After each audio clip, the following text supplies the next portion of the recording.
All right, let's dive in.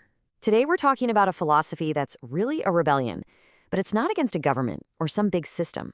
It's a rebellion against the one thing that really runs our lives, our own mind. So let me just ask you this right off the bat. Are you really here right now, in this moment? Or is a part of your mind kind of scrolling through yesterday's highlight reel, or maybe, anxiously mapping out tomorrow? It seems like a simple question, but the answer, well, that's where things get really interesting. And this quote just hits the nail on the head. The whole idea here is that the only thing that actually exists is this very moment. The past, it's gone, it's a ghost. The future, it's just a dream, it's not here yet. And yet, our minds, these amazing tools we have, they spend almost all their time living in those two places that don't even exist, and they keep us from the one thing that is absolutely real. So this leads us right to the central problem that this whole way of thinking is trying to solve. It calls it the unlived life. And what that means is, the feeling of being physically here, but mentally, you're somewhere else entirely. You're trapped in this loop of what was and what might be. The source points out that entire societies tend to fall into one of these two traps. You have some cultures, maybe like some traditional Eastern societies, that are always looking backward, right? To some golden age, believing the best days are already gone. And then you have others, especially in the West, that are obsessed with a future paradise, a perfect society, a technological utopia that's always just over the horizon. But both of them, in their own way, are totally missing the only thing that's actually real, right here, right now. Okay, so how do we get here? Why is it so natural for us to avoid the one thing that's real? Well, the source uses this really powerful metaphor for the diagnosis. It says our wells of life, they've been poisoned. So let's unpack what that means. The idea is that for centuries, maybe even millennia, we've been fed these philosophies that are, when you really look at them, anti-life.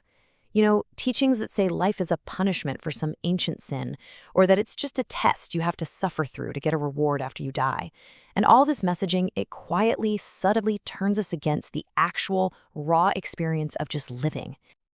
And how did this poison get into the water? Well, the source points to one specific trick that's used to devalue our world: analysis. This is our habit of breaking everything down into its smallest parts, and in the process, we just strip away all the meaning, all the mystery, all the magic of the whole thing. And this comparison just makes it so clear, doesn't it? If you look at the world through the lens of analysis, a breathtaking waterfall is just H2O and rock. A person is just a bunch of chemicals. But synthesis, that's when you see the whole picture. That's what lets us experience the wonder. The waterfall becomes music, the person becomes a soul, and a poem becomes so much more than just a list of words. Okay, so if that's the problem, what's the solution? The source proposes something pretty radical, a complete 180 in how we look at everything. It's a revolution that starts with saying a total, unapologetic yes to life itself. This right here, this is the absolute core of it all. It's a rejection of the idea that you have to choose some distant, eternal concept of God over the messy, beautiful, temporary reality of life. Instead, it flips it and says that life is the divine. So the goal isn't to escape life. It's to dive into it so deeply, with so much passion, that every single moment feels like eternity. So how do you actually do that? Well, the source argues against all those rigid, one-size-fits-all rules. I mean, sure, the Buddha might have eaten only once a day, but that was what worked for his body. When you try to force that on everyone else, all you do is create guilt and failure. The real path is to listen to your own individual nature. What does your body need? When do you feel most alive? It's all about creating a life that's authentically yours, free from all the external shoulds. Okay, so let's see how this all comes together in a more practical way.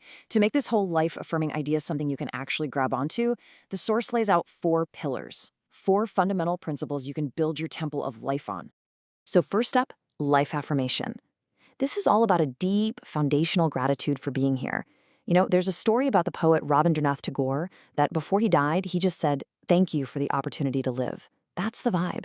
It's about asking yourself, can I accept life, this whole crazy thing, as a gift?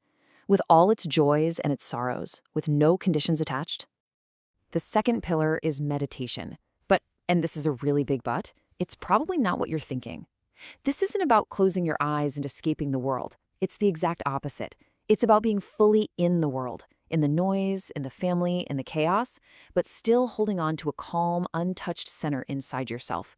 Kind of like a lotus flower that grows up through the mud, but its petals stay perfectly clean. And from that centered, meditative state, the third pillar just naturally arises: love.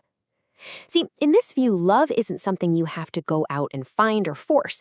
It's a natural consequence.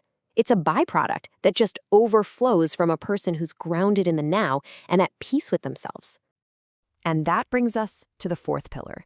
This one doesn't really have a name because it's beyond words.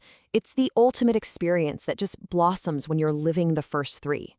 People have tried to name it. They've called it the Tao or Dhamma or the Godhead, but really it's that direct personal feeling of the total mystery and wonder of it all. Now, to wrap all of this up, the Source shares this really incredible story. It's a perfect metaphor for our own lives, our own conditioning, and our own incredible potential for freedom. It's the story of the cage and the sky.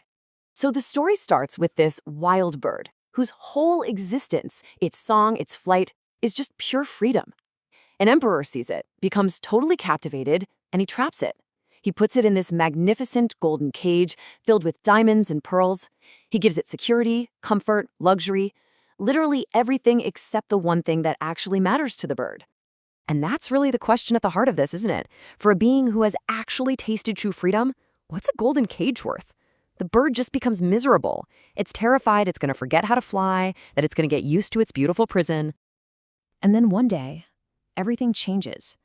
The bird hears a wandering fakir singing a song outside the palace, and the song has a secret in it. And the secret is this: the only key to any cage is truth. And what is truth? It's just seeing what is and saying what is.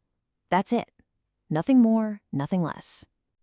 So, the bird decides to try it. The next time the emperor tells a guard to lie and say he's not home, the bird just chirps out the simple truth.